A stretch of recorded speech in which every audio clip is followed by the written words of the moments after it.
du monde francophone, salutations fraternelles. Que la paix de Dieu soit avec vous tous, dans tous les coins du monde où vous vous trouvez. C'est un plaisir de m'adresser à vous aujourd'hui, et puis j'ai une question pour vous. Quel est le sujet le plus important sur lequel nous devons nous concentrer maintenant? Et je ne dirai pas maintenant, je dirai toujours dans notre vie quotidienne, dans notre présent et notre futur, et pour vaincre des choses que nous n'avons pas mis en pratique dans le passé, mes chères sœurs et frères. Quel est ce sujet?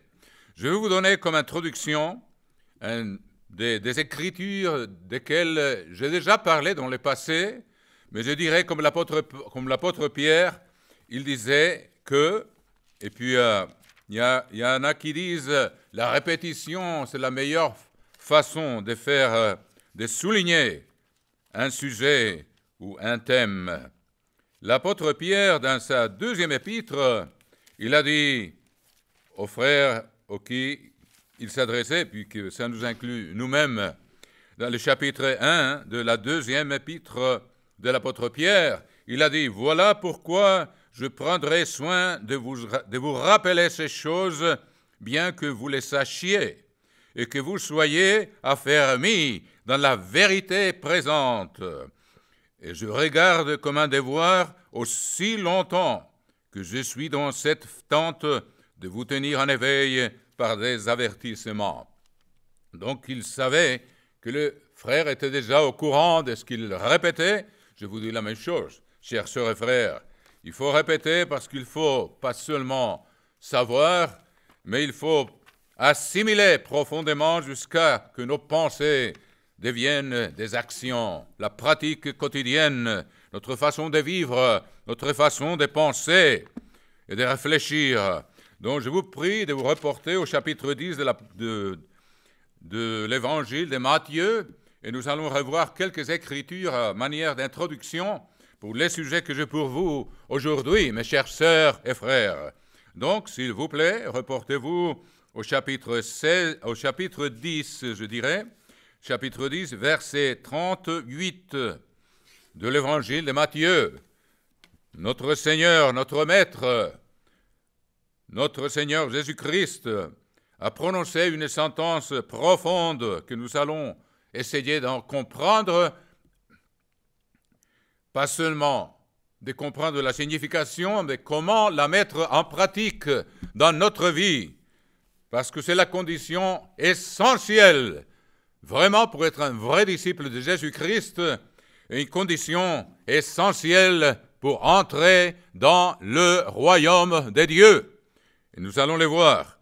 Donc, je répète, chapitre 10, verset 38 de l'évangile de Matthieu, le Christ a dit « Celui qui ne prend pas sa croix et ne me suit pas n'est pas digne de moi. » La question, c'est qu'est-ce qu'il veut dire par cela, mes amis?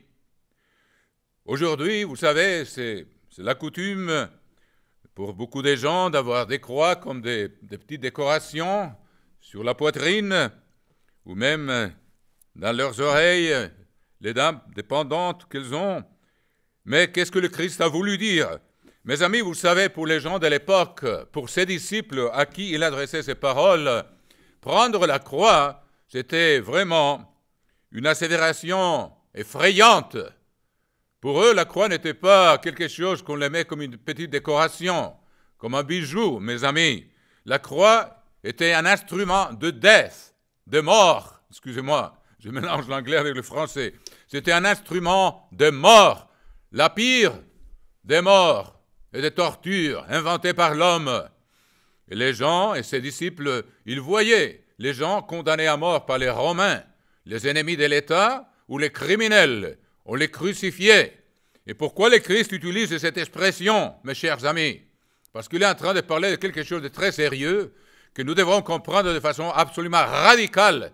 De quoi parlait-il? Il parlait de quelque chose en nous qui doit mourir pour pouvoir que le Christ habite et demeure en nous et qu'il y ait cette transformation que Dieu espère de nous une fois qu'il nous a accordé le Saint-Esprit. Une transformation dans le caractère de Dieu. Qu'est-ce que je veux dire par ça? Écoutez, il dit, celui qui ne prend pas sa croix et ne me suit pas n'est pas digne de moi. Donc il faut prendre la croix et il faut suivre le Christ. Nous allons voir que cette sentence se répète 5 fois dans les évangiles. Nous allons voir une deuxième fois au chapitre 16, et peu à peu nous allons voir, et même si vous le savez, il vaut mieux répéter pour que vous le compreniez vraiment et que vous l'ayez dans vos cœurs. Au chapitre 16, verset 24 de l'évangile de Matthieu, notre Seigneur répète la même sentence, et vous allez voir que peu à peu, au fur et à mesure que nous avançons, il ajoute des détails absolument essentiels pour comprendre l'essence de cet enseignement. Au chapitre 16, verset 24 de Matthieu, il répète, « Alors Jésus dit à ses disciples, « Si quelqu'un veut venir après moi, qui renonce à lui-même. » Voilà, il ajoute déjà quelque chose. Il a dit qu'il prenne sa croix dans le chapitre 10. Maintenant, il dit qu'il renonce à lui-même. Il y a quelque chose en nous à laquelle nous devons renoncer, mes amis, pour pouvoir être des vrais disciples du Christ, pour pouvoir régner sur le monde et enseigner un chemin de vie que le monde n'a jamais connu. Il faut que nous l'apprenions d'abord. Et puis il dit, il faut qu'il renonce à lui-même. Et nous allons voir peu à peu, qu'est-ce que ça veut dire? Qu'il se charge de sa croix. Ça veut dire qu'il y a quelque chose en nous qu'il faut crucifier, qu'il faut mettre à mort pour pouvoir être vraiment un disciple du Christ, quelqu'un qui suit ses traces, qui renonce à lui-même. Donc il y a beaucoup de choses en nous auxquelles nous devons renoncer, chers sœurs et frères. Et moi, au fur et à mesure que les années passent, je comprends de mieux en mieux que ce que ça veut dire, et j'aurais aimé l'avoir compris auparavant. Parce que ces gens qui comprennent ça, les mettre en pratique, ils ont la croissance spirituelle d'une façon assez rapide quand ils vraiment le prennent dans leur cœur et le mettent en pratique. Qu'il se charge de sa croix. Donc, il faut qu'il renonce à lui-même, qu'il se charge de sa croix et qu'il me suive. Donc, il faut mettre à mort quelque chose en nous. Il faut le crucifier, mais il faut suivre les traces du Maître. Nous allons voir maintenant au chapitre 8 de l'évangile de Marc, où il répète encore, c'est la 3e fois qu'il nous répète cet enseignement essentiel. Et vraiment, je vous dis, il y a peu de gens qui comprennent exactement qu'est-ce que ça veut dire. Il y a des personnes qui croient que la croix, ce sont les difficultés normales de la vie, et les difficultés quotidiennes, quelques épreuves que nous devons avoir, ou bien quelqu'un croit que c'est leur belle-mère qui est très difficile à s'entendre avec et que c'est la croix qu'ils doivent porter. Mais le Christ ne parlait pas de ça, mes amis. Nous allons voir peu à peu de quoi il s'agit. Donc, au chapitre 8, verset 34, puis, de l'évangile de Marc, puis ayant appelé la foule avec ses disciples. Et le mot disciple est important de comprendre, mes amis. Nous, on utilise beaucoup le mot chrétien de nos jours. Mais vous savez, il y a au-delà d'1 milliard de faux chrétiens sur Terre. Pas de mauvaise foi, mais parce qu'ils ont été trompés. Ils ne connaissent pas le vrai Christ. Ils ne connaissent pas le vrai Jésus. Comment vont-ils le suivre s'ils ne le connaissent pas, mes amis? Ils adorent un Jésus-Christ qui est né à la Noël, et puis qui a le cheveu long, et qui est mort un vendredi, ressuscité un dimanche. C'est exactement l'opposé, pour ainsi dire, de ce que le Christ était, ou qui ne gardait pas la loi de son Père, et qui est venu abolir la loi, quand lui-même il a dit « Je ne suis pas venu abolir la loi, je suis venu pour l'accomplir ». Et il nous dit « Si vous ne l'accomplissez pas, vous n'entrerez pas dans le royaume de Dieu ». C'est le chapitre 5 de Matthieu. C'est important de revoir ces choses-là. Mais alors, qu'est-ce qu'il veut dire avec ça? Nous allons les voir peu à peu, mes amis. Puis, une fois encore, je relis Marc, chapitre 8, verset 34. Puis, ayant appelé la foule avec ses disciples. Disciple veut dire celui qui se discipline. Mes amis, pour mourir chaque jour, il faut avoir de la discipline. Il faut avoir des convictions radicales, absolument radicales, mes amis. pour suivre cette vocation, cet appel, jour après jour. Et avec ses disciples, donc le disciple, celui qui se discipline, c'est un meilleur mot ou un meilleur terme pour quelqu'un qui veut être un disciple de Jésus-Christ. C'est quelqu'un qui est son disciple, il se discipline comme son maître pour suivre ses traces. Si quelqu'un veut venir après moi, qu'il renonce à lui-même, qu'il se charge de sa croix et qu'il me suive. Voilà, c'est tout un procès. Renoncer à soi-même, c'est à ses tendances primaires, à ses tendances charnelles, disons, spontanées. Il faut les mettre à mort. Il faut qu'il y ait quelqu'un d'autre qui se manifeste au travers de notre être, mes amis, qui renonce à lui-même, qu'il se charge de sa croix et qu'il me suive. Voilà, mes amis, le procès que le Christ nous enseigne. Puis répétons maintenant pour la 4e fois dans l'évangile de Luc, chapitre 9, verset 23. Chapitre 9, verset 23 de l'évangile de Luc. Puis, il dit à tous, si quelqu'un veut venir après moi, qui renonce à lui-même, qu'il se charge de chaque jour de sa croix. Voilà un élément encore qu'il ajoute. Chaque jour, c'est une discipline quotidienne de chaque jour, mes amis. C'est pourquoi je vous ai dit, c'est l'aspect ou c'est le sujet le plus important pour un disciple de Jésus-Christ si on veut vraiment entrer dans le royaume de Dieu. Puis il dit, et qu'il me suive, suivre son exemple. Il a même dit, il lui faut aux disciples d'être comme son maître, de devenir comme son maître. Je crois que la version Louis II ne le traduit pas correctement. Il le traduit d'être traité comme son maître.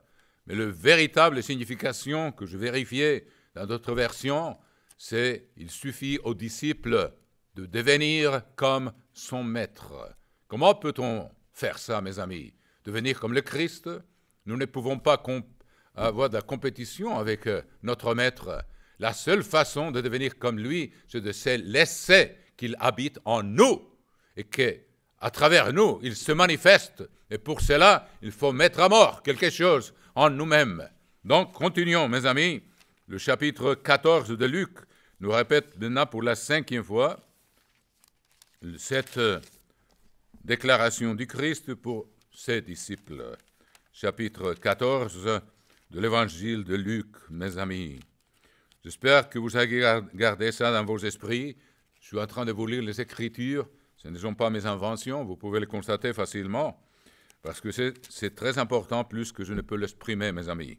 Au chapitre 14, verset 27 de l'évangile de Luc, voyons encore comment cette sentence est répétée pour nous 5 fois dans les évangiles, dans les 3 premiers évangiles. Chapitre 14, verset 27. Et quiconque ne porte pas sa croix, voyez, il l'exprime encore d'une façon différente. Donc il faut la porter chaque jour, comme nous l'avons vu au chapitre 9. Et ne me suit pas, ne devient pas mon disciple, qu'il m'imite dans ma façon de parler, de penser, d'agir, ne peut être mon disciple. Il ne se discipline pas. Alors, qu'est-ce que ça veut dire? Voyons comme la Bible elle-même commence à nous expliquer qu'est-ce que le Christ a voulu dire. Et je vous ai déjà dit quelque chose qui vous aide à comprendre. Reportons-nous au chapitre 6 de l'Épître aux Romains, s'il vous plaît, mes chers sœurs et frères. Chapitre 6 de l'Épître aux Romains. Et puis nous allons voir une explication par la parole de Dieu qui s'interprète d'elle-même. Il dit, au chapitre 6, rapportez-vous, s'il vous plaît, chapitre 6, verset 6 de l'Épître aux Romains. Il dit, sachant que notre vieil homme a été crucifié avec lui. Vous voyez? Ça devient de plus en plus clair. Il y a quelque chose en nous que l'Écriture appelle le vieil homme, ce que nous avons été avant d'entrer dans un pacte, dans une alliance avec Dieu. Il y a quelque chose en nous qui doit disparaître. Mais ça ne disparaît pas tout à fait, totalement dans le baptême. Nous avons vu que c'est une tâche de chaque jour, de discipline quotidienne. Sachant que notre vieil homme, bien sûr, au moment où on a fait l'alliance, on a été baptisé, c'est pourquoi l'eau représente un tombeau, n'est-ce pas, un sépulcre, parce que ça représente quelque chose qui doit rester là. Mais ça revient souvent chez nous, donc il faut le rejeter chaque jour, comme le Christ même nous l'explique, sachant que votre vieil homme a été crucifié avec lui, parce que nos péchés ont été cloués sur la croix, afin que le corps du péché soit détruit, mais pour que nous ne soyons plus esclaves du péché. C'est-à-dire, on ne vit plus en péché, on ne pratique plus le péché comme une façon de vivre. De temps en temps, peut-être, on va faire des erreurs et on va commettre des péchés, mais on ne vivra plus dans le péché. Ça ne sera plus notre façon de vivre. Mes chers amis, et Dieu est miséricordieux, et le Christ est là, à la droite du Père, pour faire intercession, pour que nous soyons pardonnés quand nous nous repentons, une fois que nous confessons nos péchés, mes chers amis. Mais c'est pourquoi, après le baptême, nous, on ne vit plus en péché. On ne pratique plus le péché. Ce n'est pas notre façon de vivre, chers amis, pour que nous ne soyons plus esclaves du péché, comme celui qui s'est saoulé toutes les semaines, il était esclave de l'alcool, ou celui qui pratiquait la fornication, il était esclave de ça, ou l'adultère, ou n'importe quelle transgression de la loi de Dieu, mes amis. Verset 7, « Car celui qui est mort est libre du péché. » Donc, on est libéré de tous nos péchés, mais bien sûr, on va parfois commettre des péchés, comme l'apôtre Jean nous le dit. Je ne vais pas là, c'est la première épître, au chapitre 1 et chapitre 2, tout au début. Il dit, si quelqu'un dit qu'il ne pêche pas, il est un menteur. Il est en train de parler aux disciples, aux chrétiens, aux vrais chrétiens, aux disciples du Christ, aux églises. Mais on ne vit plus en péché. Mais si on pêche, il faut le confesser, il faut se repentir, et il faut revenir dans la voie de Dieu. Et ne plus vivre dans le péché, mes amis. Celui qui est mort est libre du péché. Ainsi, verset 11, s'il vous plaît, chapitre 6, Romains, verset 11. Ainsi, vous-même, regardez-vous comme morts au péché. Voilà pourquoi il parle d'une croix. Une croix est un instrument de mort. Il faut mettre à mort notre vieil homme chaque jour, mes amis, pour que le Christ puisse devenir un avec nous. C'était la prière suprême du Christ avant de mourir. Père, qu'il soit un en nous, comme moi en toi et toi en moi, et eux en nous. Il parlait d'une unité, mes amis, qu'on n'arrive pas à comprendre clairement dans notre esprit. C'est quelque chose d'absolument magnifique et grandiose, de devenir un avec le Christ et avec le Père. C'est comme ça qu'on devient un vrai disciple, en laissant qu'il, lui, il habite en nous, mais ça prend de nous nier, renoncer à nous-mêmes, à nos tendances primaires, à notre façon de penser qui était dans le passé, un changement profond. Et nous allons voir de plus en plus d'exemples aujourd'hui avec l'aide de Dieu, mes amis. Verset 11 du chapitre 6 de Romains. « Ainsi, vous-même, regardez-vous comme morts au péché. » Mort au péché, mes amis, ça va être une décision radicale. Et on vit dans une époque où on est tellement en contact avec le péché, comme le Christ a dit, parce que la méchanceté s'est multipliée, l'amour de beaucoup, l'amour et l'obéissance au commandement de Dieu. L'amour de beaucoup va se refroidir, parce qu'on est trop en contact avec le péché, partout où on va, dans les rues, mes amis, dans les magasins, dans la télévision, dans les vidéos, partout. Donc, il faut il faut veiller avec diligence, mes amis.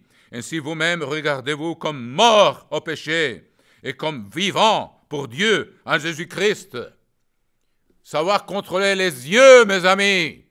Dans cette époque, le Christ a dit, celui qui regarde une femme pour la convoiter, il a déjà commis l'adultère. Et si la personne est célibataire, il a commis de la fornication. Et voilà ce qui arrive à la pornographie jour après jour, nuit après nuit, qui est en train de pervertir pas seulement les gens en général, mais même l'enfance et l'adolescence. C'est très puissant, mes amis. Et ça crée l'addiction parce que les yeux de l'homme ne sont jamais satisfaits. Et si nous ne quittons pas ça radicalement, avec la crainte de Dieu, avec le désir absolu d'entrer dans le royaume de Dieu, mes amis, on ne va pas y entrer. Ceux qui pratiquent la fornication, et la pornographie produit l'habitude. C'est un vice. Ils vont aller au lac de feu s'il n'y a pas eu repentance réelle, radicale, où ils mettent à mort toutes ces tendances-là et ils suivent le Christ jour après jour. Ainsi, vous-même, regardez-vous comme mort au péché. Romains 6, verset 11. Comme mort au péché et comme vivant pour Dieu et Jésus-Christ. C'est une grande lutte que nous avons aujourd'hui, mes amis. C'est pourquoi Dieu a décidé d'avoir un lieu de protection pour les gens qui arrivent à vaincre le courant de ce monde, jour après jour.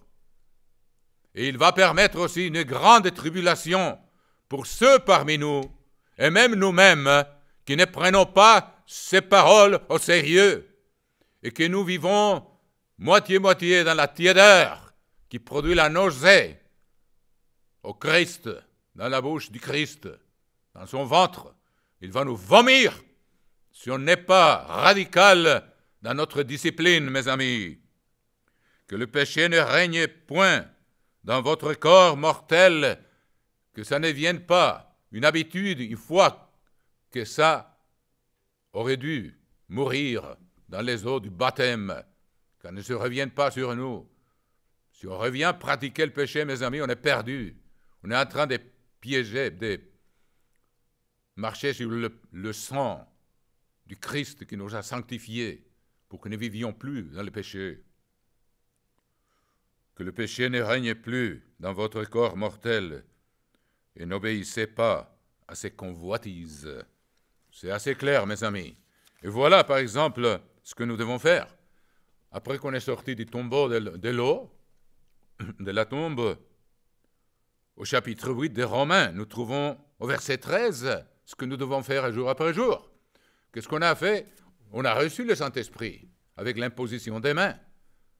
Par l'intermédiaire de l'imposition des mains, on a reçu le Saint-Esprit une fois qu'on a fait une alliance avec Dieu et que notre vieil homme est mort dans les eaux. Nous devons marcher dans une vie nouvelle, mes amis, et regardez ce qu'on doit faire jour après jour, qui est tout à fait un rapport direct avec tout ce que nous venons de mentionner aujourd'hui. Chapitre 8 des Romains, verset 13. « Si vous vivez selon la chair, vous mourrez. » Et là, il parle de la deuxième mort, de laquelle il n'y a pas de résurrection, mes amis. Mais si par l'Esprit, c'est exactement le même concept, et voilà comme Dieu nous le présente de différentes manières. Mais si par l'Esprit, vous faites mourir les actions du corps, vous vivrez. Et ça doit être prendre la croix, crucifier jour après jour. Ça doit être assez clair maintenant, mais je vais vous le clarifier encore plus, mes amis, en me basant sur cette parole de Dieu. Vous l'allez voir. Reportez-vous maintenant, s'il vous plaît, mes amis, à l'épître des Galates. Épître aux Galates de l'apôtre Paul. Ici, nous allons voir encore plus clairement,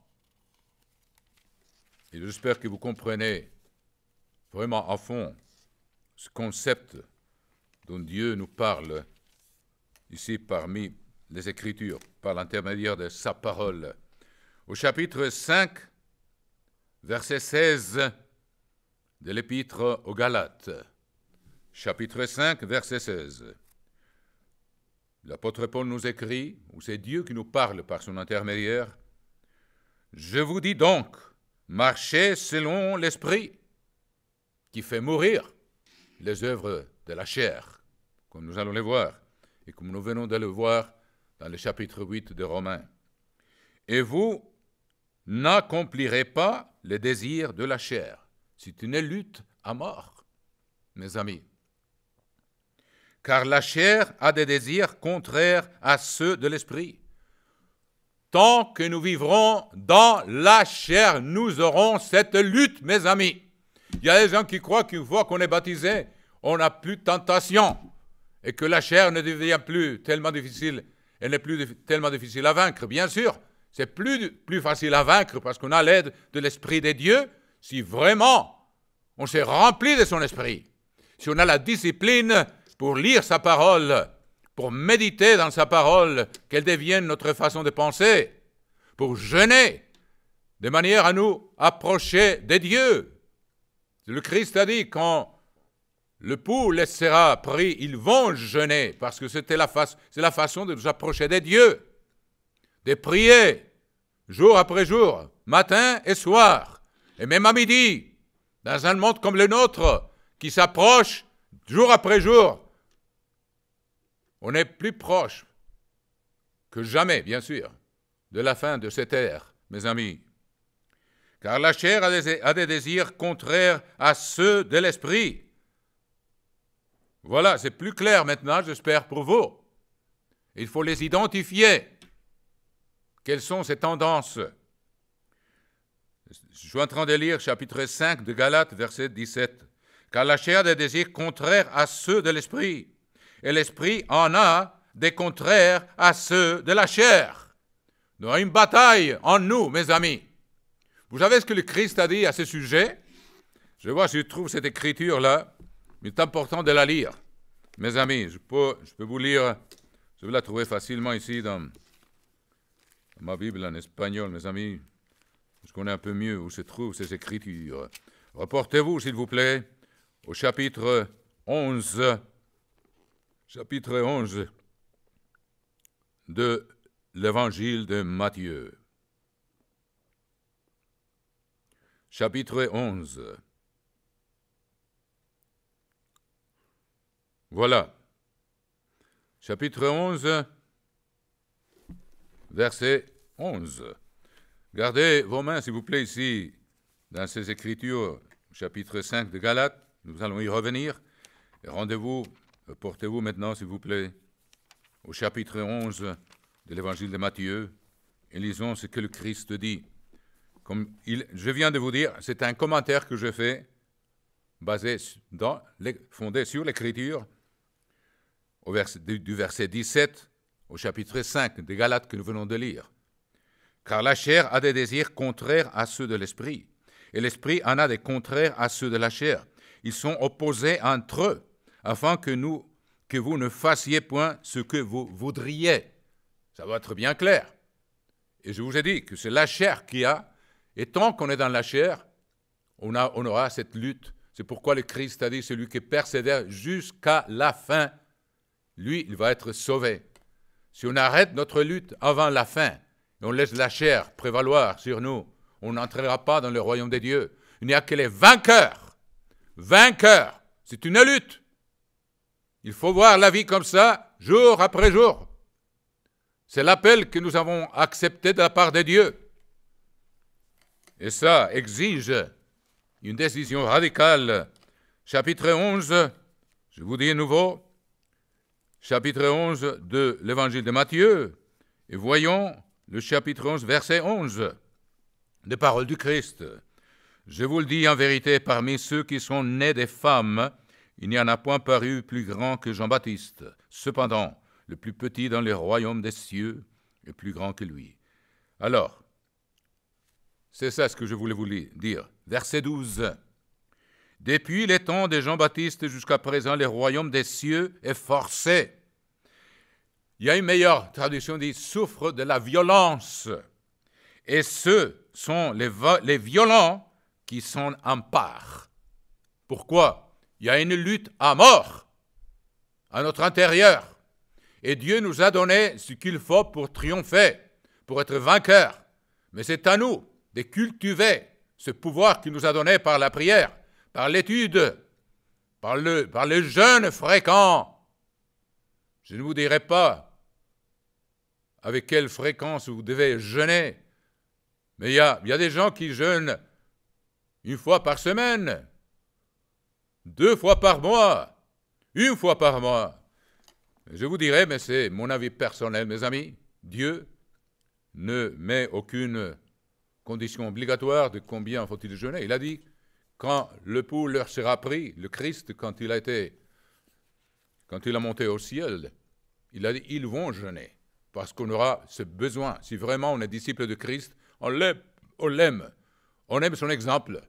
Si on l'aime, on veut être proche de lui, comme les disciples aimaient, comme Jean, le disciple de Christ.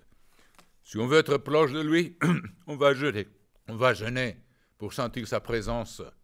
Il faut se nier soi-même. Il faut même arrêter de manger 1 ou 2 jours, mes amis, ou 3. Il y en a peut-être qui vont jeûner plus que ça, mais de nos jours, on pratique le jeûne de 24 heures ou 36 heures ou 48 heures. Il dit, celui qui ne prend pas, excusez-moi, chapitre 11 de Matthieu, j'étais en train de vous lire au verset 12, depuis le temps de Jean-Baptiste jusqu'à présent, le royaume des cieux est forcé.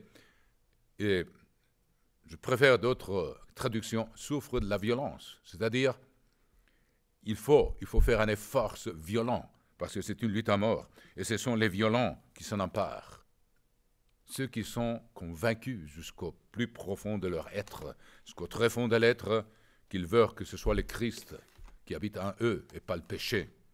Donc, voilà, c'est pourquoi on a cette lutte intérieure, mais on a les éléments pour vaincre.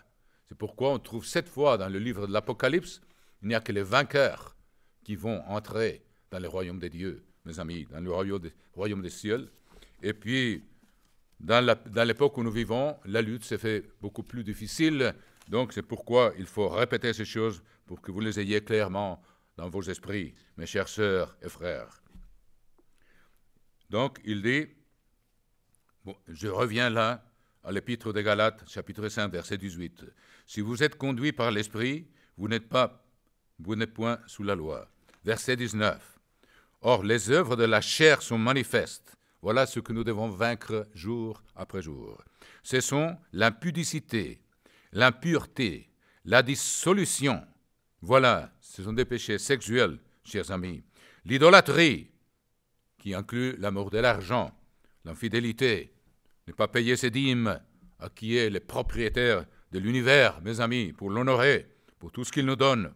La magie, qui maintenant est partout, dans les théâtres, dans le cinéma, dans les films. Les inimitiés, voilà, les relations, nos rapports avec les prochains. Les querelles, les jalousies, les animosités, ce sont des choses que nous allons voir un peu plus en détail dans un moment. Les disputes, voilà, ils commencent avec une catégorie, ils mouvent dans l'autre. Nos rapports avec le prochain, les divisions, les sectes, l'envie, l'ivrognerie, l'excès de table et les choses semblables. Je vous dis en avance, comme je l'ai déjà dit, que ceux qui commettent de telles choses n'hériteront point le royaume de Dieu. Mais le fruit de l'esprit, voilà, quand on applique cette force qui nous a été donnée après le baptême et que le vieil homme doit être mort, le fruit de l'esprit, c'est l'amour. Et nous allons voir dans un moment un peu plus en détail. En vérité, qu'est-ce que l'amour? C'est un joli mot, n'est-ce pas? Mais ça prend une discipline profonde pour que ça vienne vraiment de Dieu, que ça soit réel et que ça produise des changements en nous-mêmes et chez les autres. Ceux qui seront en contact avec nous, si on a le véritable amour, ce n'est pas un simple sentiment « je t'aime ». Il faut un changement profond qui a une force irrésistible, chers amis. L'amour, la joie. Voilà, la lutte est dure, mais les produits est merveilleux. On ne trouve pas le véritable amour et la joie en vivant dans les péchés, mes amis. La paix, on ne la trouve pas non plus, mais on la trouve quand on suit les traces du Christ et on laisse l'esprit en nous niant nous-mêmes, en mettant à mort les tendances de la chair et en laissant que le Christ se manifeste par notre intermédiaire, la patience, la bonté, la bénignité, la fidélité, la douceur, la tempérance. C'est la maîtrise de soi. La loi n'est pas contre ces choses. Donc, écoutez ce qu'il dit au verset 24, s'il vous plaît, pour que vous voyez une clarification encore plus évidente de ce que je suis en train de vous expliquer. Au verset 24 du chapitre 5 de Galates dit « Ceux qui sont à Jésus-Christ ont crucifié la chair avec ses passions et ses désirs. » Le voilà. Ceux qui sont à Jésus-Christ ont crucifié la chair avec ses passions et ses désirs. Et ils le font jour après jour. Comme je vous l'ai dit, notre lutte, tant qu'on est dans la chair, ne cessera qu'au moment où la 7e trompette, ou bien que nous dormions parce que on est mort avant le retour du Christ. Donc là, si on a lutté jusqu'à la fin, on sera sauvé. On est des vainqueurs. Et si on est encore vivant, comme peut-être beaucoup parmi vous seront vivants quand la 7e trompette va sonner, il dit, si nous vivons, il dit, donc il faut avoir cette lutte jour après jour. Ceux qui sont à Jésus-Christ ont crucifié. Voilà ce qu'il a voulu dire, et je vous le clarifie encore, la chair avec ses passions et ses désirs. Donc, voilà mes amis, on va voir un exemple concret, comment pouvons-nous appliquer ça jour après jour dans l'une des conditions. Le premier fruit que nous avons vu aux manifestations de l'Esprit de Dieu, c'est l'amour. Dieu est amour. Vous le trouvez dans la première épître des Jean, chapitre 4, verset 8 et verset 16. 2 fois, Dieu est amour. Donc nous devons nous transformer de notre nature charnelle et devenir comme le caractère de Dieu. Mais nous allons voir comment l'apôtre Paul nous explique vraiment. Ça prend une discipline vraiment radicale, mes chers sœurs et frères. Lisons le chapitre 13 de l'épître aux Corinthiens. Chapitre 13, et portez-vous là, s'il vous plaît. Et c'est très important, parce que si on est en train de décrire des caractéristiques de Dieu lui-même, de son caractère, celles que nous devons donc acquérir si nous sommes vraiment des disciples de Jésus-Christ et qui devons nous transformer de gloire en gloire, dans la même image, comme dit le chapitre 3 de la 2e épître aux Corinthiens. De gloire en gloire, dans la même image, mes chères sœurs et frères. Chapitre 13 de l'épître aux Corinthiens. Quand je parlerai les langues des hommes et des anges, si je n'ai pas je veux traduire l'amour, parce que la charité, ce n'est pas la traduction correcte. La traduction charité est plus une question de donner des aumônes, et puis le contexte, l'usage du mot vraiment. Et dans notre but aujourd'hui, c'est l'amour. Quand je parlerai les langues des hommes et des anges, si je n'ai pas l'amour, je suis un airain qui résonne et un cymbale qui retentit. Pas du vrai contenu. Vous voyez, ils sont vides dedans. Ils sonnent beaucoup.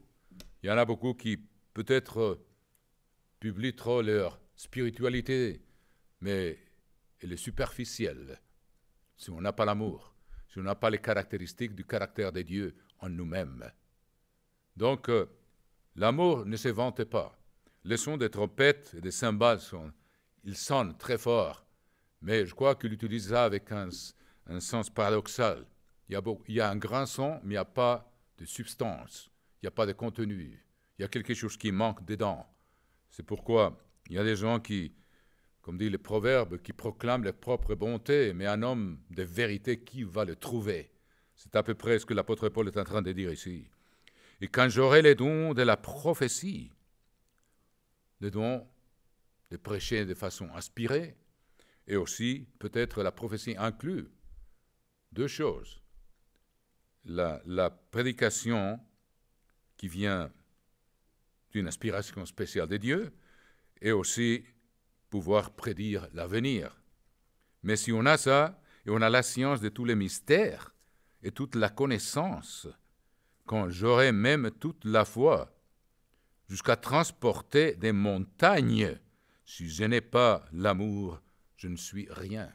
C'est pourquoi je vous ai dit au début, c'est la chose la plus importante sur laquelle nous devons nous concentrer, spécialement maintenant que nous voyons approcher la fin de cette ère. Verset 3. « Et quand je distribuerai mes biens pour la nourriture des pauvres, très généreux, et quand je livrerai même mon corps pour être brûlé, si je n'ai pas l'amour, cela ne me sert de rien. » L'amour est le caractère de Dieu. On peut avoir beaucoup de qualités, comme nous venons de voir, mais ce n'est pas l'essence que Dieu cherche. Ce n'est pas la transformation profonde du cœur que Dieu veut en nous. L'amour est patiente. Voilà, est patient. Si la charité est patiente. L'amour est patient. Patient veut dire endurant, qui est lent à la colère. Ça requiert ou ça demande la maîtrise de soi. Ça demande, c'est nier soi-même. C'est nier soi-même pour suivre l'exemple du Christ, pour suivre l'exemple de Dieu lui-même. La patience, donc, voyons comme ce n'est pas dire « je t'aime », c'est assez facile, mais avoir la patience, d'être lent à la colère, qui est une caractéristique de Dieu, comme vous la voyez dans le chapitre 34 de l'Exode, si vous voulez la voir. Lui-même, Dieu, quand il prononce son nom, qui est ce qu'il est, le nom est ce que quelqu'un est. Ce n'est pas simplement quelque chose de phonétique, c'est l'essence d'un être, c'est le nom. C'est pourquoi Dieu va nous donner un nouveau nom, quand nous serons transformés en ce que Dieu attend de nous, quand nous aurons vaincu toutes les tendances charnelles. Au verset chapitre 34, nous allons revenir tout de suite à la première épître de Corinthiens, verset 6. « Et l'Éternel passa devant lui, devant Moïse, et s'écria, « L'Éternel, l'Éternel, Dieu miséricordieux et compatissant, lent à la colère, riche en bonté et en fidélité. » Nous allons voir que ce sont exactement les caractéristiques de l'amour que Dieu veut que nous ayons. Au chapitre 13, donc, on va de nouveau au verset 4, « L'amour est patient. » Voyons quelques exemples dans le livre des Proverbes sur la patience pour avoir des exemples pratiques de ce que nous devons vraiment pratiquer, mes chères sœurs et frères. Au chapitre 14 du livre des Proverbes, puis gardez-moi ici, s'il vous plaît, le chapitre 13 de la première épître aux Corinthiens. Nous allons y revenir. Maintenant, nous allons voir des illustrations dans les livres des Proverbes qui vont nous aider à comprendre qu'est-ce que la patience et qu'est-ce que nous devons vraiment. Et c'est la première condition. C'est l'une des plus difficiles, mes amis, et nous venons de voir que c'est une caractéristique de Dieu lui-même. Et quelqu'un qui vraiment aime est patient. C'est facile de dire « je vous aime » et puis d'être impatient. Donc, voyons. Chapitre 14, verset 17 des Proverbes. « Celui qui est prompt à la colère fait des sottises, et l'homme plein de malice s'attire la haine. » Voyons encore au verset 29 du même chapitre 14 des Proverbes, verset 29. « Celui qui est lent à la colère. » Voilà, caractéristique exacte de Dieu et de Jésus-Christ. « Celui qui est lent à la colère a une grande intelligence. » Il a la maîtrise de soi, mes amis. Il ne fait pas de sottises. Il prend son temps pour parler. Il prend son temps pour prendre des décisions. Il ne réagit pas automatiquement d'après les données naturelles, spontanées de notre nature charnelle. Il sait les mettre à mort. Il sait les maîtriser. Celui qui est lent à la colère a une grande intelligence. Mais celui qui est prompt à s'emporter proclame sa folie. Voilà, c'est la première condition de l'amour, mes amis. Continuons. Chapitre 15, verset 18. chapitre 15, verset 18 des Proverbes. Un homme violent excite des querelles, mais celui qui est lent à la colère, caractéristique des dieux, première condition de l'amour. Celui qui est lent à la colère apaise les disputes. Je vais vous montrer un autre proverbe qui se trouve, je crois, dans le début.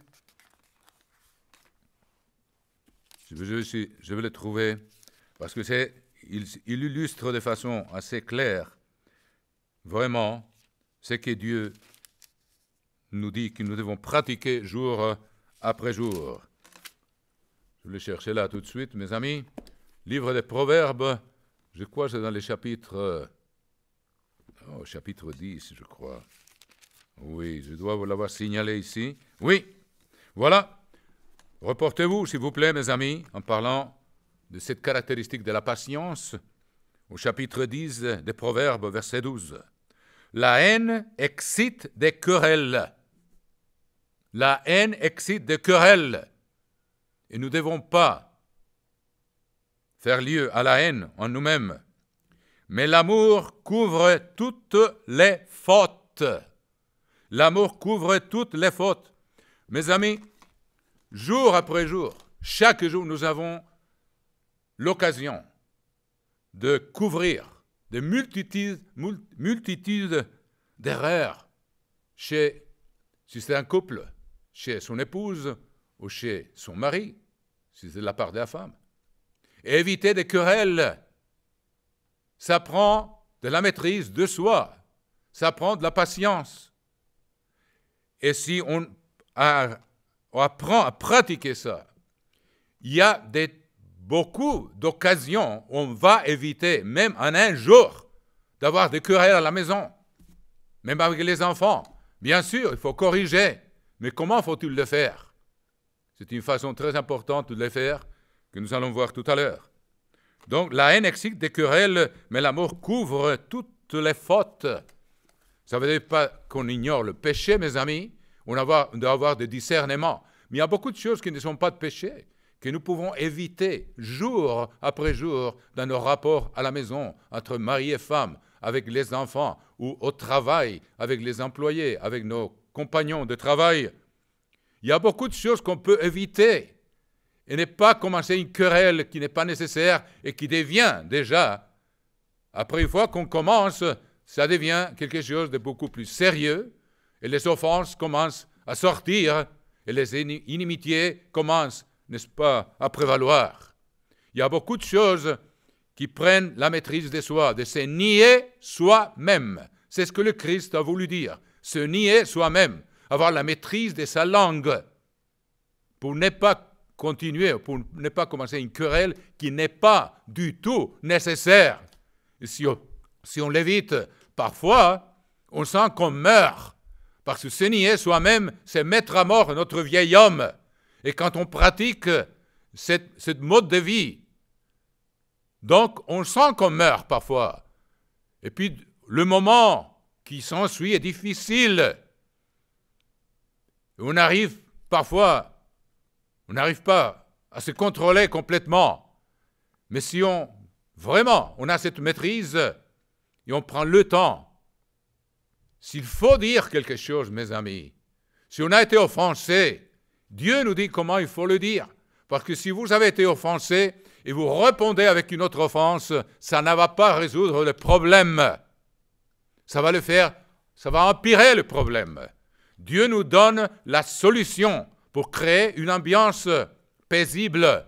Mais ça prend cette mort de nous-mêmes, de mettre à mort ces réactions naturelles, charnelles, que nous avons ont été mis à mort dans le baptême. Par exemple, au chapitre 15 des Proverbes, revenons au livre des Proverbes. Voici un exemple de ce qui prend parfois, il faut parler, mais pas de la même façon dont on a été offensé. Il y a une façon qui va contre notre propre nature et qui est le chemin étroit et qui est les traces du Christ. Chapitre 15, verset 1 des Proverbes. Une réponse douce calme la fureur. Il n'est pas facile, mes amis, de répondre d'une façon douce quand on a été offensé avec quelqu'un qui est furieux, par exemple. Mais il dit après, mais une parole dure excite la colère. Et c'est pourquoi il y a des gens qui n'arrivent pas, même dans l'Église, qui n'ont pas encore découvert la façon d'avoir la paix, parce qu'ils n'ont pas bien compris qu'est-ce qu'il faut mourir, qu'est-ce que ça veut dire prendre sa croix chaque jour. Et si on n'est pas encore on sent qu'on n'a pas encore la maîtrise de nos réactions, il faut avoir la maîtrise pour nous taire et attendre jusqu'au moment où on peut parler doucement. Et puis, ça a un pouvoir que quand on réagit de la même façon, n'existait pas. Ça empire la situation. Mais la réponse est ici. Mais ça prend cette conviction qu'il y a quelque chose en nous qu'il faut le mettre à mort, qu'il faut être radical. Une réponse douce calme la fureur. Mais une réponse dure excite la colère. Donc, voilà comment la paix commence à régner une fois que nous comprenons ce qu'il faut faire. Mais ça prend cette conscience qu'il faut mourir, qu'il y a quelque chose en nous qu'il faut mettre à mort. Ce n'est pas facile. C'est pourquoi le Christ a dit, c'est une voie étroite. Il y en a très peu qui la trouvent. Il nous a invités à la trouver et à la pratiquer. Il y a encore d'autres proverbes dans les livres. Par exemple, en parlant d'une réponse douce, ça a du pouvoir. Un pouvoir qu'une réponse de la même qualité de celle, ou disons de la même façon dont on a été offensé, si on répond de la même manière, on n'a pas le pouvoir de résoudre le problème. On est en train de l'empirer, mes amis. Mais ce pouvoir se manifeste en allant dans l'autre direction, en prenant le chemin étroit. Par exemple, au chapitre 16, verset 21, nous avons un exemple. Celui qui est sage de cœur est appelé intelligent. On a dit aussi que celui qui est lent à la colère a une grande intelligence. Il y a un complément ici. Et la douceur des lèvres augmente le savoir. Donc, on voit que la douceur des lèvres a beaucoup de pouvoir. Elle augmente le savoir, et puis une parole douce et une réponse douce calme la fureur. Ça, c'est du vrai pouvoir. C'est du vrai pouvoir. Que ceux qui ne connaissent pas le chemin de la paix, c'est ce qu'on est en train de parler ici, le chemin de la paix, qui va à l'encontre de tout ce que le monde a connu pendant toute son histoire, mes chers amis. Voyons d'autres. Il se trouve, chapitre 16, verset 32. Celui qui est lent à la colère vaut mieux qu'un héros, celui qui est capable de se maîtriser soi-même, que celui qui est maître de lui-même, que celui qui prend des villes. Voilà, ça c'est la vraie victoire. C'est vraiment mieux qu'un héros, celui qui est capable de se maîtriser soi-même. Au chapitre 17, verset 19, il dit, chapitre 17, verset 19, « Celui qui aime les querelles aime le péché. » Parce que, bien sûr, si on répond d'une façon agressive, telle qu'on a été insulté ou offensé, ça va augmenter et ça va devenir un péché et ça va devenir de la haine qui pour nous n'est pas permise dans nos cœurs. Verset 14 du chapitre 17, mes amis. Verset 14. Commencer une querelle, c'est ouvrir une digue. Avant que la dispute s'anime, retire-toi. Ça prend quoi? La maîtrise de soi. Ça veut dire se nier soi-même. Donc, voyons quelle est la caractéristique suivante de l'amour qui décrit le caractère de Dieu que nous devons avoir, mes amis, choses sur lesquelles nous devons en train de travailler maintenant et de produire ce fruit dans notre environnement. Un fruit de paix, un fruit de joie, un fruit de harmonie, mes amis. Donc, revenons au chapitre 13 de la première épître aux Corinthiens pour voir la façon pratique de pratiquer, excusez-moi pour la redondance, de pratiquer ces principes fondamentaux pour entrer dans le royaume de Dieu, pour avoir le caractère de Dieu. Donc, l'amour est patient. Nous avons déjà vu quelques exemples, mes amis. L'amour est plein de bonté.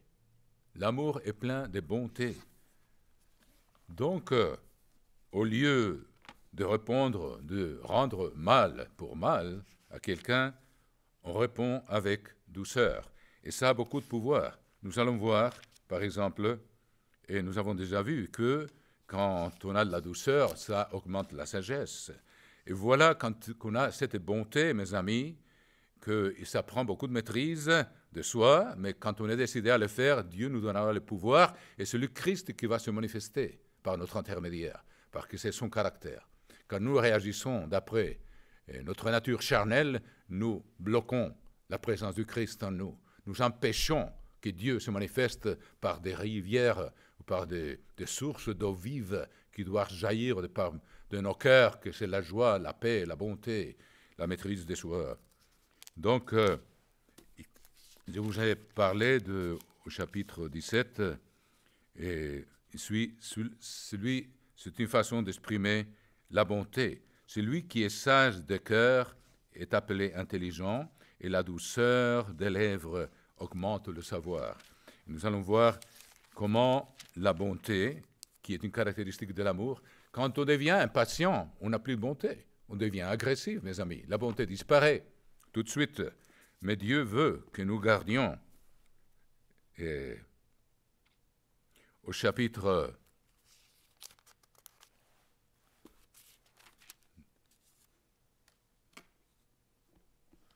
'il y a tellement il y a tellement de proverbes sur la patience que je pourrais continuer à vous lire quelques-uns. J'aimerais trouver une écriture spéciale qui a beaucoup. Voilà. Quand on a de la bonté, mes amis, quand on a la patience, on a cette maîtrise de soi parce qu'on a décidé de ne pas laisser notre nature charnelle gérer notre vie, mais l'Esprit de Dieu en nous. Et que ça demande un effort, de mettre à mort quelque chose, ça doit être un effort radical. Voyons ce qui arrive quand on a de la bonté dans les réponses. Vous voyez, c'est très beau, c'est une belle explication. Chapitre 25, verset 11 des Proverbes. Chapitre 25, verset 11. Comme des pommes d'or sur des ciselures d'argent. Ciselures d'argent. Comme des pommes d'or sur des ciselures d'argent. Ainsi est une parole dite à propos. Ça prend de la gentillesse. Comme un anneau d'or et une parure d'or fin, ainsi, pour une oreille docile, est là le sage qui réprimande, mais il réprimande avec de la bonté, avec de la douceur. Et voyons, au verset 15, c'est le pouvoir de la bonté, mes amis. Le pouvoir de mettre à mort nos attitudes charnelles et laisser que le Christ se manifeste. Il nous donne la sagesse. Au verset 15 du chapitre 25 des Proverbes, nous lisons « Par la lenteur de la colère, on fléchit un prince. » Dieu est lent à la colère. Et nous devons manifester cette même caractéristique. Et c'est le Christ qui va se manifester par notre intermédiaire. Par la lenteur de la colère, on fléchit un prince. Et une langue douce peut briser des os. Vous voyez comme la douceur et la bonté ont beaucoup plus de pouvoir que l'impatience et la violence. Une langue douce peut briser des os. Voilà des leçons profondes, mes chers amis. Ça prend mettre à mort notre vieil homme et laisser le Christ se manifester par notre intermédiaire pour créer une ambiance d'amour et d'harmonie autour de nous. C'est comme ça qu'on devient lumière dans le monde, mes amis. Continuons au chapitre 13 de l'Épître aux Corinthiens. La charité et l'amour est patient, il est plein de bonté. On a vu quelques exemples de bonté. Et le pouvoir que cela a, au lieu de la violence, ça change. Ça peut briser les os. Ça veut dire, ça peut pénétrer profondément dans le cœur de quelqu'un quand tu as une réponse douce. On continue. La charité est patiente, elle est pleine de bonté. La charité n'est point envieuse, c'est-à-dire l'amour n'est pas envieux. Il y a un proverbe qui dit,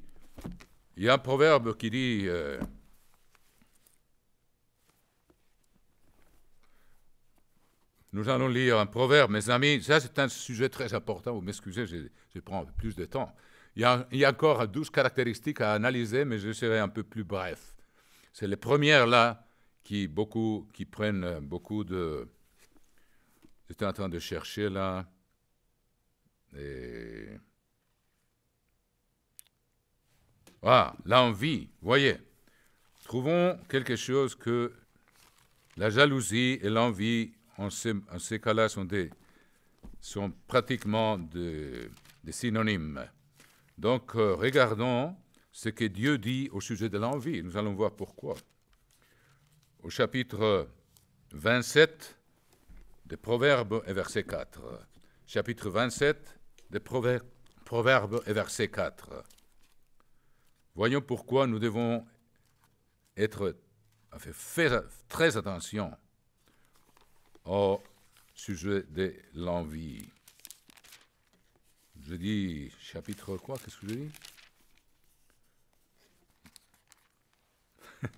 Excusez-moi, mes amis. Je vais vous le dire tout de suite. C'est très important de lire ça. Il y a d'autres écritures que je vais simplement mentionner, mais que vous devez prendre note, s'il vous plaît, mes amis. Comme je vous le dis, c'est le sujet le plus important sur lequel nous devons travailler maintenant, mes amis. Oui, au chapitre 27, verset 4, des Proverbes. 27, verset 4, voilà ce que Dieu dit au sujet de l'envie et pourquoi il nous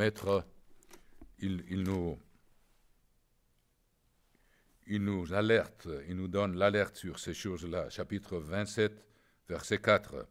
La fureur est cruelle. La fureur est cruelle.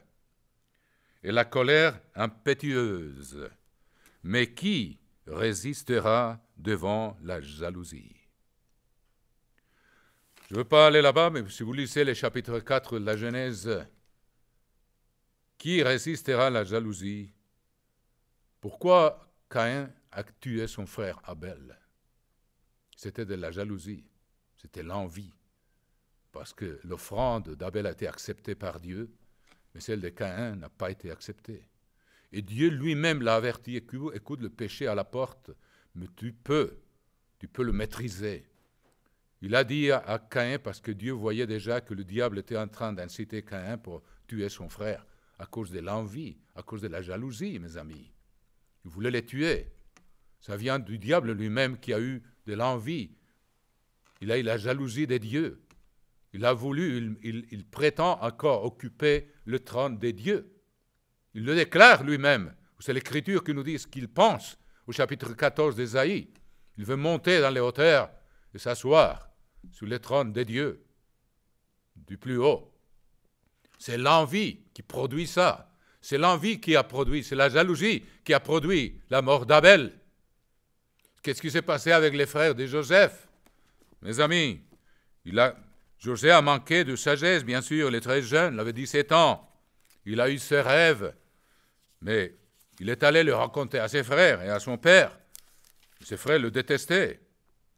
Ils ne pouvaient plus parler avec lui avec amitié parce qu'il leur a dit qu'ils allaient tous être vraiment pratiquement à genoux devant lui. Au chapitre 37, verset 4, quand il leur a raconté son rêve, au chapitre 37 de la Genèse, verset 4, dit « Ses frères virent que leur père l'aimait plus qu'à eux, et ils le prirent en haine. » L'envie devient haine. Ils ne pouvaient lui parler avec amitié. Au verset 8, ils disent, quand il leur a raconté son rêve, que sa gerbe s'éleva et s'étint debout, et vos gerbes, celles de ses frères, l'entourèrent, et ils se prosternèrent devant elle. Ça, c'était trop pour les frères de Joseph. Et puis, au verset 8, il dit, 37, verset 8, 37 de la Genèse, et ils le haïrent encore davantage à cause de ses songes, à cause de ses paroles. Verset 11, chapitre 37. Ses frères eurent de l'envie contre lui, mais son père garda le souvenir de ces choses. Quand tu racontais un rêve après l'autre, mais il était jaloux, il avait de la haine.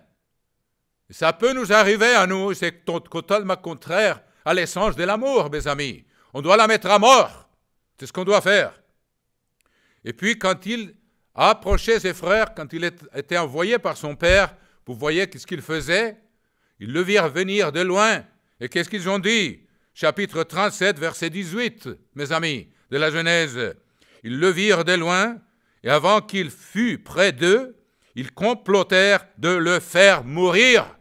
Voilà, l'envie mène à tuer. Il mène à l'homicide, comme Caïn.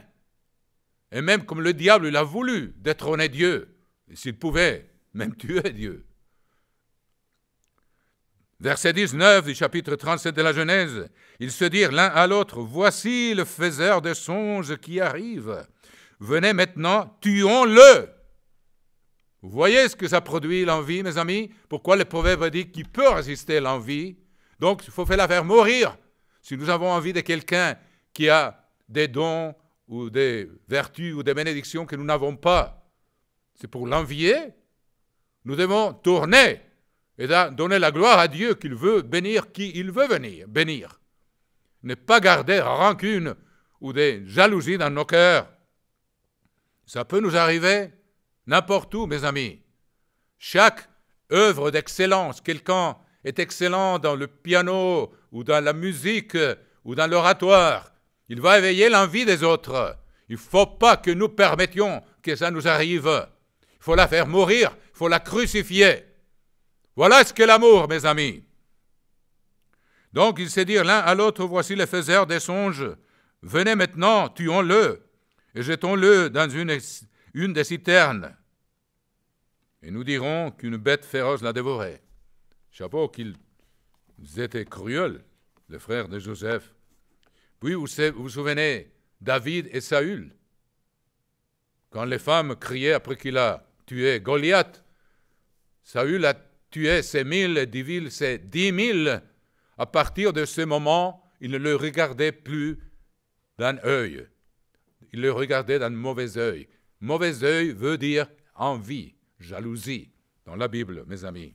Je ne veux pas y aller, mais qu'est-ce qu'il a voulu faire? Il a voulu le percer, puis le clouer au mur avec sa lance. C'est ce qu'il a voulu faire. Voilà des exemples, mes amis. Et puis, le Christ lui-même. Regardons le chapitre 27 je vous mets en garde avec ces choses-là, mes amis. Je vous mets en garde parce que ça peut nous arriver. Ça a l'air très dramatique ici. Moi, je ne serais pas parti de ça. Écoute, on va voir qu'on peut facilement être tenté d'avoir de l'envie pour les autres et arriver à les haïr. Au chapitre 27 de Matthieu, l'évangile de Matthieu, portez-vous au verset 18. Pilate, comme ils étaient assemblés, verset 17, Pilate leur dit, « Lequel voulez-vous que je vous relâche? Barabbas ou Jésus, qu'on appelle le Christ ?» Verset 18, voilà le gouverneur romain. Qu'est-ce qu'il dit? Verset 18, « Car il savait que c'était par envie qu'ils avaient livré Jésus. » Alors, ça ne s'arrête pas là. Qu'est-ce qu'il se passe avec nous? Si vous voyez le chapitre, la première épître de l'apôtre Jean, il a un avertissement pour nous qui est très clair. Chapitre 3 de Jean. Chapitre 3 de l'épître, première épître de Jean. Voilà, ça revient à nous. Ça commence avec Caïn et Abel. Et je vous ai montré qu'est-ce que l'envie peut faire. Et voilà l'avertissement que Dieu nous donne maintenant. Chapitre 3, verset 12 de la première épître de Jean. Et ne pas ressembler à Caïn. Regardons verset 11.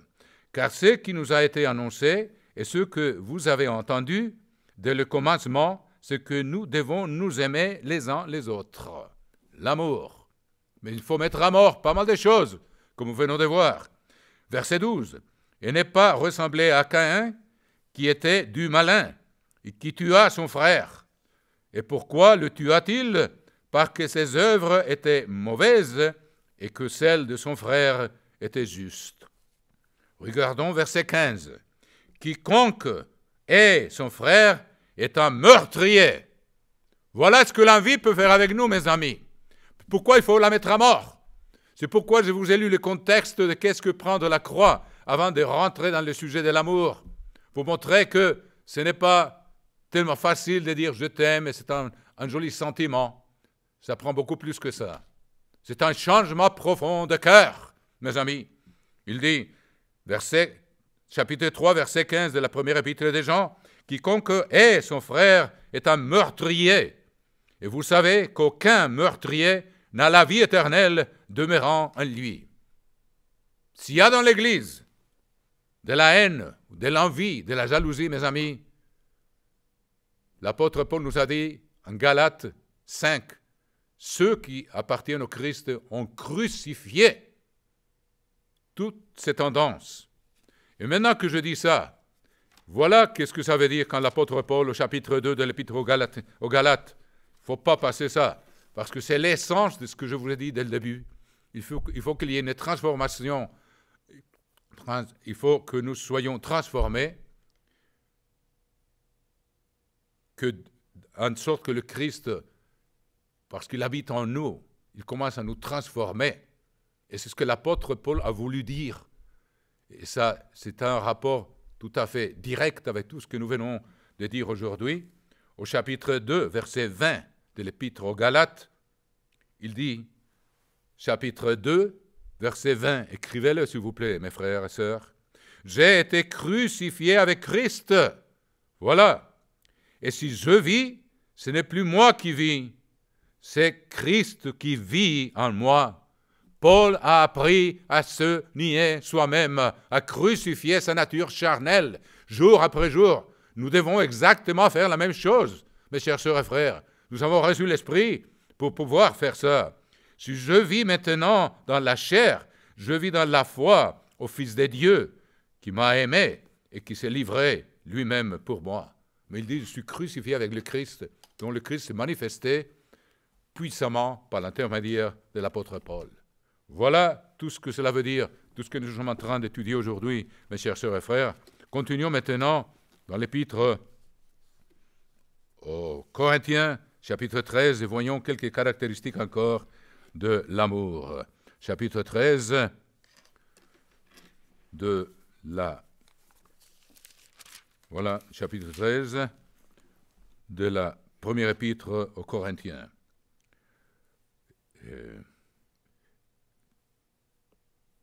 Il dit, la chair et l'amour n'est point envieux, nous venons de le voir. L'amour ne s'évente point, il ne s'enfle point d'orgueil. On pourrait faire tout un sermon sur ce sujet, mes amis. Il faut demander à Dieu l'humilité. Ce n'est que lui qui peut nous la donner. Et le Christ nous a dit, je vous le lis, si vous voulez garder cette page-là dans le chapitre 11 de Matthieu, quelque chose que nous pouvons répéter dans la prière, parce que Dieu résiste les orgueilleux et il donne sa faveur aux humbles. On ne veut pas être rejeté par Dieu si on est orgueilleux. Vous savez comment on sait si on est orgueilleux, mes amis? Il y a une façon très facile de le faire. Comment réagissons-nous quand on est corrigé? Est-ce qu'on accepte la correction avec humilité? Il faut mourir. Il faut qu'il y ait quelque chose en nous qui meure quand on nous corrige par une erreur ou par une habitude ou pour une mauvaise habitude qu'on a. Il y a quelqu'un qui nous le dit. Ça peut être même un enfant ou l'épouse ou un ministre. Comment réagissons-nous? C'est la clé pour savoir si nous avons de l'humilité. C'est la clé, mes amis. Quelqu'un qui n'accepte pas la correction n'est pas humble. Et Dieu résiste ces gens-là. Nous, on ne veut pas que Dieu nous résiste, mes amis. Donc, il donne sa faveur aux humbles. Et ça, au chapitre 11 de Matthieu, nous trouvons cette phrase du Christ. Il le dit au verset 29, chapitre 11, verset 29. « Prenez mon joug sur vous et recevez mes instructions, car je suis doux, ça veut dire humble, dans d'autres versions. Oh, excusez-moi, Je suis doux, ça veut dire, et puis il dit, humble de cœur. Vous trouverez du repos pour vous-même. Quand il dit, recevez vos instructions, il y a une meilleure traduction qui dit, apprenez de moi, qui suis doux et humble de cœur. Et puis, la façon, comme je vous l'ai dit, on va pour un moment au chapitre des Proverbes, nous allons voir comment Dieu nous enseigne. Je ne peux consacrer trop de temps à ça parce qu'on n'a pas le temps, mais on peut faire tout un sermon sur l'humilité. C'est absolument essentiel, mes amis. C'est mettre à mort l'orgueil. C'est la première chose qu'on doit mettre à mort. Et puis la façon de le faire, c'est d'accepter de bon gré la correction. Par exemple, au chapitre 9 du livre des Proverbes, il dit, verset 8, chapitre 9, verset 8 du livre des Proverbes, « Ne reprends pas le moqueur », ça veut dire l'arrogant, c'est une autre façon de le traduire, « de crainte qu'il ne te haïsse ». Si vous reprenez quelqu'un qui est orgueilleux, il va vous haïr. Si vous haïssez, si moi, j'haïs quelqu'un, je haïs quelqu'un parce qu'il me corrige, je suis plein d'orgueil, mes amis, et Dieu me résiste. Je ne peux pas avoir un rapport intime avec Dieu si je suis orgueilleux. Il ne m'acceptera pas dans sa présence. C'est le diable qui a été le premier orgueilleux. Il s'est mis dans la place de Dieu. Il a pris le premier commandement, il l'a brisé. Tu n'auras pas d'autre Dieu devant moi, mais il s'est mis à la place de Dieu. Il a voulu faire la guerre à Dieu par l'orgueil. Dieu n'accepte pas ça. Et nous avons tous ces tendances, mes amis. Je suis le premier là. Mais il faut les faire mourir par le pouvoir de l'Esprit de Dieu et accepter la correction, comme l'a fait le roi David quand il a été corrigé. Ne reprends pas le moqueur des craintes qu'il ne te haïsse. Reprends le sage et il t'aimera. Le sage va être reconnaissant du fait que quelqu'un lui a montré une faute qu'il doit corriger. Parce qu'il a la soif et la faim de justice. Il veut obéir Dieu. Il veut être agréable aux yeux de Dieu. Il voit quelqu'un qui le corrige comme quelqu'un qui l'aide. Il va l'aimer. Donne au sage et il deviendra plus sage. Instruis le juste et il augmentera son savoir. Au verset 7 dit, « Celui qui reprend le moqueur, ou l'arrogant, ou l'orgueilleux, s'attire le dédain. » C'est ça notre réaction. Je dois m'examiner moi-même. Et celui qui corrige le méchant reçoit un outrage. Ne reprends pas le moqueur de crainte qu'il ne te haïsse. Voilà. Donc, l'amour est humble. L'humilité vient du mot humus, en latin, qui veut dire la terre. Celui qui est humble a une conscience claire de qu'il est de la terre, de la poussière, mes amis. C'est ce qu'on est, en essence. On va revenir à la poussière. Il ne faut jamais perdre ça. L'orgueil est une tromperie. C'est une séduction de l'esprit, mes amis. Et Dieu n'accepte pas ça en sa présence. Continuons encore maintenant. Et puis au chapitre 13, verset 10 des Proverbes, nous allons voir comment quelqu'un qui est orgueilleux, il n'est pas possible, il est impossible qu'il ait la paix. Il ne produit que la querelle. Il ne produit que des conflits, des inimitiés. Voyons. Chapitre 13 des Proverbes, verset 10, mes amis. Chapitre 13, verset 10, il dit, « C'est seulement par l'orgueil, Proverbe 13, verset 10, « C'est seulement par orgueil qu'on excite des querelles. Mais la sagesse est avec ceux qui écoutent les conseils. » Donc voilà. Quelle est la première querelle dans l'histoire de l'univers? C'est causé par l'orgueil, quelqu'un qui voulait être dans une place qui ne lui appartenait pas. Et nous devons donc avoir cette attitude, mes chers sœurs et frères, savoir accepter la correction avec gratitude. Corrige le sage, il t'aimera. Je ne prétends pas avoir être arrivé là, tout à fait. Je m'efforce, mes amis, comme dit l'apôtre Paul, je laisse ce qui est derrière, je m'élance vers l'avenir pour vaincre, mes amis, pour être dans le royaume de Dieu. On continue encore rapidement. Je crois que je me suis prolongé un peu, mais ça c'est très important. Peut-être on pourrait le faire en 2 étages, mais je ne peux pas arrêter là, mes amis. On peut continuer au chapitre 13. Donc on a parlé de la patience, on a parlé le plein de bonté et le pouvoir qu'il y a quand la réponse douce dans l'amour n'est point envieux. On a vu le pouvoir de l'envie. L'amour ne se vante point. Il ne s'enfle pas d'orgueil. Nous avons vu quelques exemples et nous avons vu la façon la plus pratique de savoir si nous sommes coupables de l'orgueil. C'est très facile. Comment réagissons-nous devant la correction? C'est une clé de haute technologie, mes amis. Ça nous identifie de la façon dont nous réagissons. Il faut demander à Dieu, prier et apprendre du Christ, prendre des instructions, d'avoir un cœur humble et doux comme le sien. Elle ne fait rien de malhonnête, et ce n'est pas une bonne traduction, et ça veut dire elle ne fait rien d'offensive, c'est-à-dire elle est très soigneuse, l'amour est respectueux. Le mot malhonnête n'est pas bien traduit ici, mes amis. Et quelqu'un qui aime est respectueux. Il n'offend pas, il ne fait rien d'offensive. Quand il est tenté de le faire, il fait mourir ses tendances en lui. Et nous voyons l'exemple, par exemple, dans l'épître de Jacques, au chapitre 3.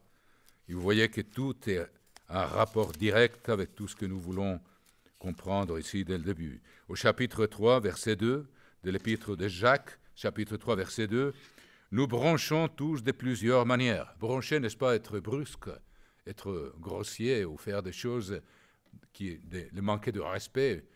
Et ça commence dans la famille. Nous devons avoir du respect pour l'épouse ou pour l'époux, pour le mari, les femmes pour le mari, les hommes pour les femmes et même pour les enfants. Donc l'amour n'agit pas de cette façon-là, d'une façon brusque. La meilleure façon de comprendre ça se trouve, comme je vous l'ai dit, dans l'épître de Jacques, chapitre 3, verset 2. Nous branchons tous de plusieurs manières. Si quelqu'un ne branche point en parole, c'est un homme parfait, capable de tenir tout son corps en bride. Maîtrise de soi, mettre à mort les tendances naturelles de notre nature primaire, de notre nature charnelle. Voilà. Donc quelqu'un, il ne fait rien qui offense les personnes. Il a cette maîtrise. Et quand il doit parler, il attend le moment opportun pour que ses paroles soient comme une pomme d'or, avec des ornements en argent, comme nous l'avons lu, mes amis. On continue rapidement, mes amis. Elle ne cherche point son intérêt. Elle ne cherche pas ce qui est pour tout à fait moi le premier, moi le second, moi le troisième. Voyons un exemple de quelqu'un qui ne cherchait pas son intérêt, le patriarche Abraham. Patriarche Abraham, nous allons, s'il vous plaît, mes amis, au chapitre 13 de la Genèse, et nous avons un exemple très éloquent et qui peut nous servir pour comprendre exactement de ne pas chercher son intérêt. Lisons au chapitre 13 de la Genèse. Abraham remonta d'Égypte vers le midi. Le Negev, en hébreu, c'est le sud de la Terre sainte. En ce moment, c'était encore Canaan. Abraham remonta d'Égypte vers le midi, lui, sa femme et tout ce qui lui appartenait. Et Lot avec lui, son neveu. Abraham était très riche en troupeaux et en argent et en or. Il dirigea ses marches du midi jusqu'à Bethel, jusqu'au lieu où était sa tente au commencement entre Bethel et Haï, au lieu où était l'autel qu'il avait fait précédemment. Et là, Abraham invoqua les noms de l'Éternel. Lot, qui voyageait avec Abraham, avait aussi des brebis, des bœufs et des tentes. Verset 6. La contrée était insuffisante pour qu'ils demeurassent ensemble, car leurs biens étaient si considérables qu'ils ne pouvaient demeurer ensemble. Il y eut querelle entre les bergers de troupeaux d'Abraham et les bergers des troupeaux de Lot. Les Cananéens et les Phérésiens habitaient alors dans le pays. C'est intéressant qu'il dise ça. Vous savez, le Christ a dit à plusieurs reprises, une famille ou une nation qui est divisée contre elle-même ne peut subsister. Et Abraham avait déjà cette sagesse. Il savait qu'il fallait éviter, pour plus d'une raison, c'est l'une des raisons, ils étaient étrangers dans cette terre-là. Et les Cananéens et les Phérésiens, ils les observaient. Ils avaient envie d'eux aussi, parce qu'ils étaient très bénis, beaucoup plus qu'eux. Donc, c'est la sagesse d'Abraham. Et comment est-il agi? Les Cananéens et les Phérésiens habitaient alors dans le pays. Abraham dit à Lot, « Qu'il n'y ait point, je te prie, des disputes entre moi et toi, ni entre mes bergers et tes bergers, car nous sommes frères. » Voilà un homme qui marchait avec Dieu, Abraham. « Tout le pays n'est-il pas devant toi? Sépare-toi donc de moi. Si tu vas à gauche, j'irai à droite. Si tu vas à droite, j'irai à gauche. » Voilà. Ça, ce n'est pas chercher son intérêt. C'est un exemple très beau, très éloquent de la part et de l'attitude d'Abraham. Tu as le premier choix, Je te donne à choisir. Où veux-tu aller? Et j'irai de l'autre côté. Il ne cherchait pas son intérêt. Il voulait la paix. Il lui a donné la première option. C'est à toi de choisir. Voilà ce que nous devons apprendre à pratiquer, mes amis. Et Lot leva les yeux et vit toute la plaine du Jourdain, qui était entièrement arrosée avant que l'Éternel eût détruit Sodome et Gomorrhe. C'était jusqu'à Tsoar, comme un jardin de l'Éternel, comme le pays d'Égypte. Lot choisit pour lui toute la plaine du Jourdain. Il s'avança vers l'Orient. C'est ainsi qu'ils se séparèrent l'un de l'autre. Lot, il s'est laissé séduire, pour ainsi dire, pour la beauté du paysage, la verdure, là, pour ses troupeaux. Vous savez qu'il a terminé en Sodome, et après Abraham a dû il est allé pour le racheter, pour le libérer. Il a été pris prisonnier par ceux qui ont envahi ou qui ont combattu Sodome. Mais voilà un exemple merveilleux. Je n'irai pas, je n'ai pas besoin de vous ni d'autres. Mais cette attitude d'Abraham, tu choisis le premier. Voilà, il ne cherchait pas son intérêt. Un exemple très éloquent pour nous, mes amis. Continuons donc de nouveau au chapitre 13. Et nous voyons quelques autres caractéristiques de l'amour, de la personnalité de Dieu, et que ça prend, c'est nier soi-même. Abraham a dû renoncer à prendre la première option. Il était le chef, pour ainsi dire. Il aurait pu dire, je m'en vais par là, toi tu t'en vas de l'autre côté, mais il ne l'a pas fait. Donc, voilà un exemple merveilleux pour nous. Donc, on continue ici, rapidement. Il ne cherchait pas son intérêt. C'est le verset 5 du chapitre 13 des Corinthiens. Il ne s'irrite point. Eh bien, il ne faut pas répéter, mais tout ce que j'ai dit sur la patience peut s'appliquer ici. Lent à la colère. Il attend jusqu'au moment précis pour parler, ou il répond d'une façon douce quand il y a une offense. Donc, nous avons déjà pris pas mal d'exemples. Il ne soupçonne point le mal. Il y a une meilleure traduction, ça veut dire il ne tient point de rancune. Il ne garde pas de rancune en son cœur. Ceux qui ont le cœur pur ont l'amitié du prince. Ils verront Dieu. Donc, il ne faut pas garder de rancune. Si on a des rancunes dans le cœur, on ne peut pas avoir l'amour de Dieu en nous. Il faut le mettre à mort. Comment on peut mettre à mort des offenses qu'on a reçues, par lesquelles les rancunes commencent, n'est-ce pas? Ou des malentendus de toutes sortes de choses. Comment le faire?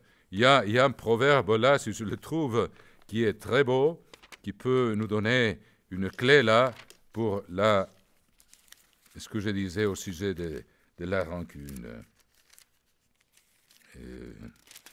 Voilà. Et c'est un beau proverbe.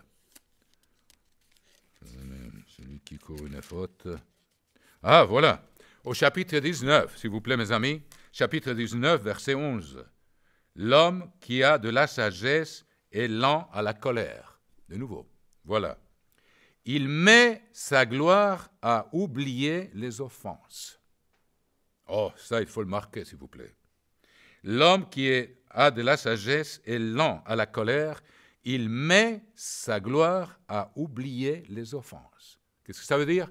Il ne tient pas de rancune. Comment on peut faire ça, mes amis?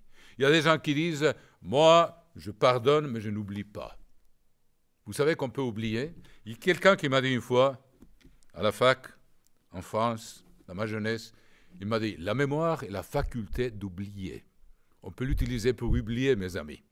C'est-à-dire, il y a des gens qui vont toujours stimuler les mauvais souvenirs et qui gardent ces rancunes dans leur cœur. Ça leur remplit d'amertume, mes amis.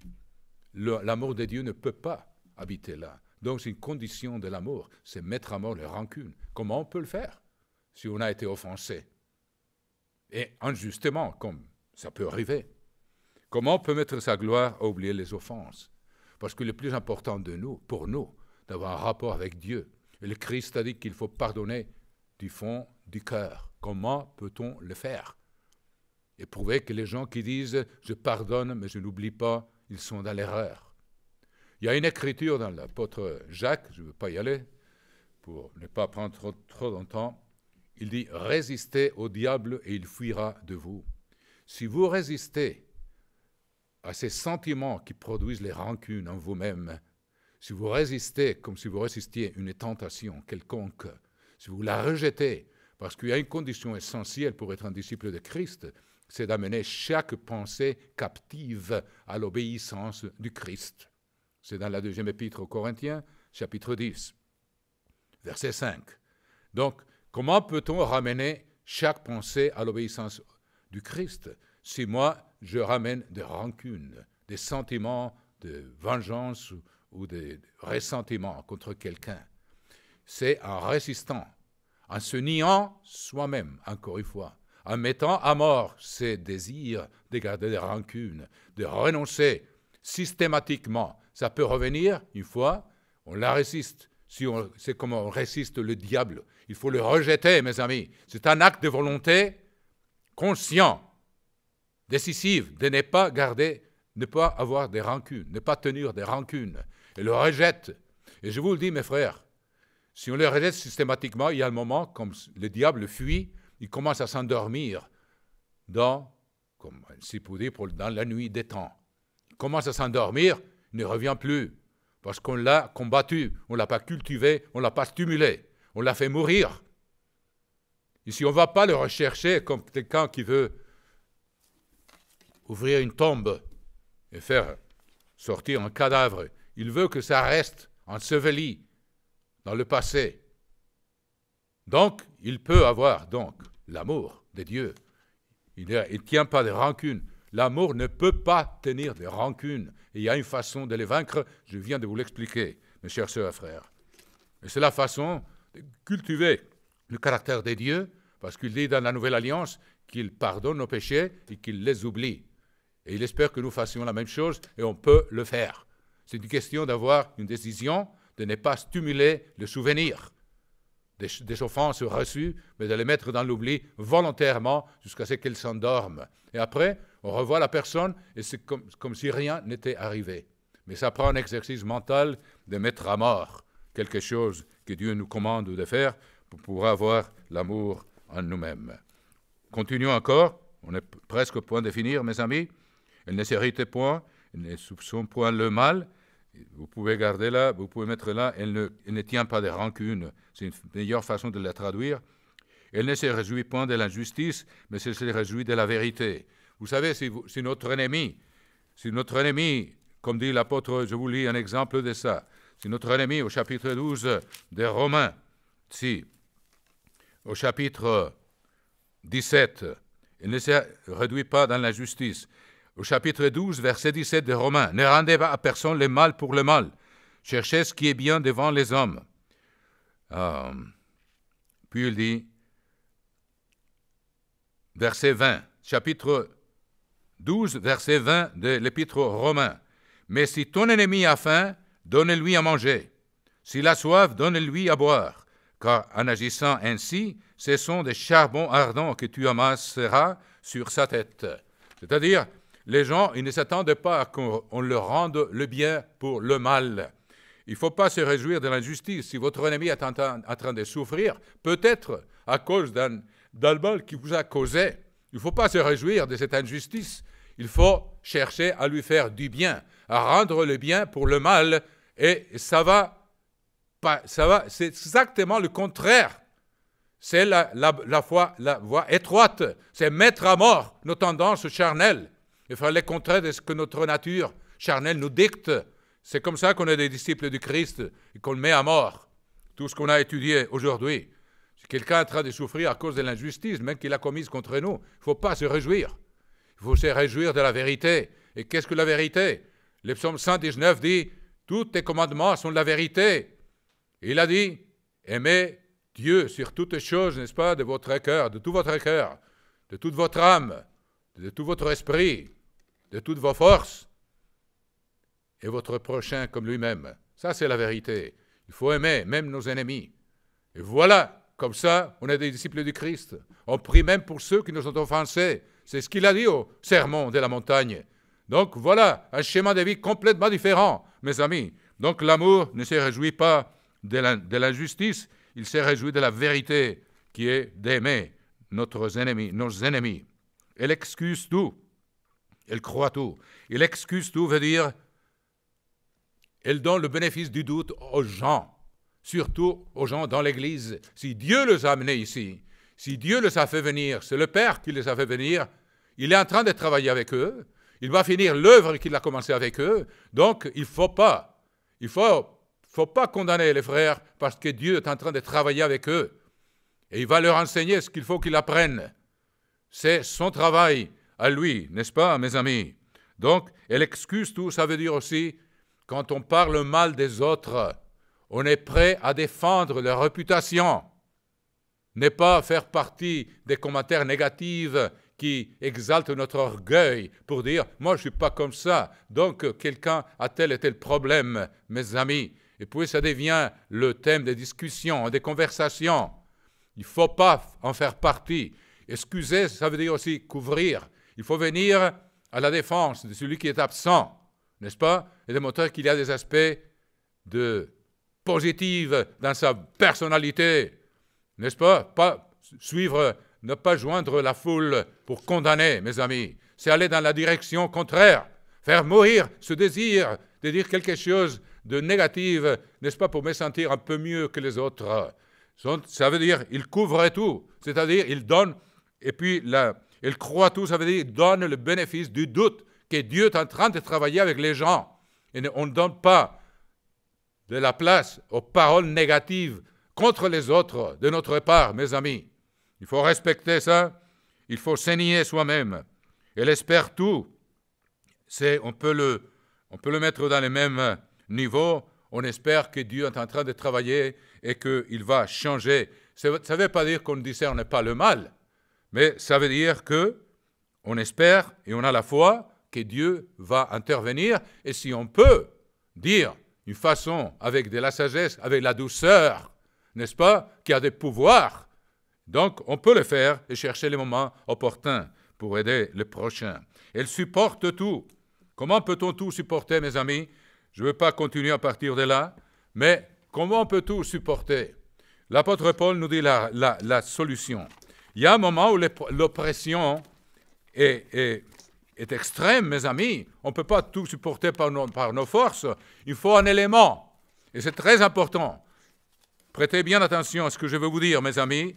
C'est le dernier point que je vais toucher là, pour que nous ayons cette transformation de caractère, pour que nous puissions enseigner le monde un chemin qu'ils n'ont jamais connu, qu'on est en train de décrire ici. C'est le chemin de l'amour, c'est le caractère de Dieu. Nous avons vu 15 caractéristiques de l'amour, mes amis. Et donc, qu'est-ce qu'on fait? pour dire on supporte tout? Voilà, je vais vous dire la réponse, mes amis. Il faut pratiquer ce que je vais vous dire tout de suite. Reportez-vous au chapitre 12 des Romains, au verset 17. Chapitre 12, verset 17 des Romains. Ne rendez à personne le mal pour le mal. Recherchez ce qui est bien devant tous les hommes. Et puis, verset 19. Comment on peut tout supporter? Ne vous vengez point vous-même.